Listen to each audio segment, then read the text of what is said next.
Question 6. The diagram shows a uniform plank AB of length 4 meters supported in horizontal equilibrium by means of a central pivot. So that basically means it's balanced. On the plank there are 3 objects of masses 8 kilograms, 2 kilograms and 15 kilograms placed at C, D and E respectively. The distance AC is 0.6 and the distance AE is 2.8. Find the distance AD. Okay, so let's just label onto our picture. So we've got 8G there. Remember that a downward force is mass times G for acceleration. Okay, we've got a 2G down from D, we've got a 15G down from E. It hasn't mentioned the weight of the plank. Okay, it hasn't told us anything about that, but it doesn't say it's light. So I suppose in some questions that's going to be a major sort of point for you to notice. In this case, it doesn't actually matter if you don't think about that, because, as I'm just dotting it in, it says it's uniform, and that word means that the weight acts at the centre. So however heavy it is, let's say it's M kilograms, because we're not told, it acts at the centre because of that word uniform. There's also a normal reaction force, which is all of the masses, all of the weights coming down, being balanced by the reaction force at the pivot. Okay, so the full force diagram has 5 arrows on it. We actually don't need to panic about these 2 in the centre, because we're going to take moments about that middle point anyway. So if you only just labelled the 8, the 2 and the 15, you'll probably still get the question right, but in other situations you may not. Okay, if it said the plank was non-uniform, you wouldn't necessarily know where the weight of the plank acted, so you'd have to put it at a random point away from the centre and give a distance of X, because you don't know how far it is. Okay, so there's various different things that can happen with these questions. Okay, so I've labelled on all my forces. Let me now label on all my distances. So I've got AC is 0.6. I know that the full length is 4, so I know it's 2 to the centre. So the distance all the way to the centre is 1.4, if that's 0.6.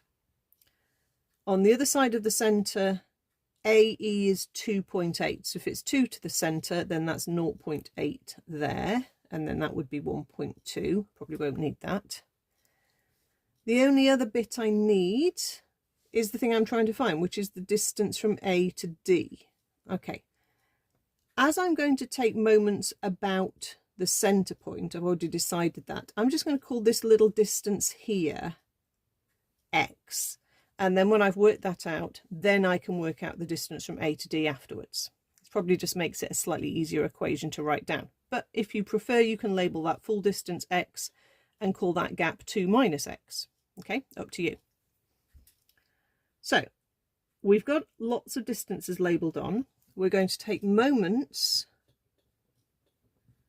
about the centre point. That's where we're going to pivot. So that's where you sort of think, right, okay, if I put my pen or my pencil on that point and spin the paper around, it's easy enough on this one actually. You can see what weights are helping each other. The 8 and the 2 are trying to pull the beam that way, and the 15 is balancing it by trying to pull it the other way. Okay, so remember your moment is force times distance.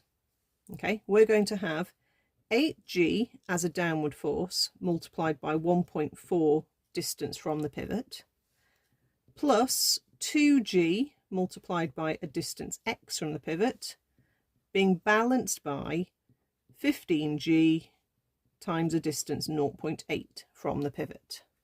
Okay, so I normally just set it up, we're in equilibrium, the forces twisting it one way are equal to the moments of the forces twisting the other way. Okay, so I could cancel G out of everything if I spotted that, but I think I'll just put it in as a 9.8. Okay, so that gives me 109.76 plus 19.6x is equal to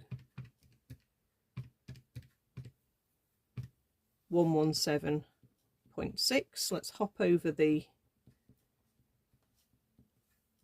109.76. That gives me 7.84. And that gives me a very nice 0.4 for X. And therefore the distance from A to D is the distance to the centre, which is 2, remember, minus 0.4 gives us 1.6 metres. If you did get a horrible decimal, doesn't necessarily mean it's gone wrong, but you're more likely to get nice answers, so double check all your calculations.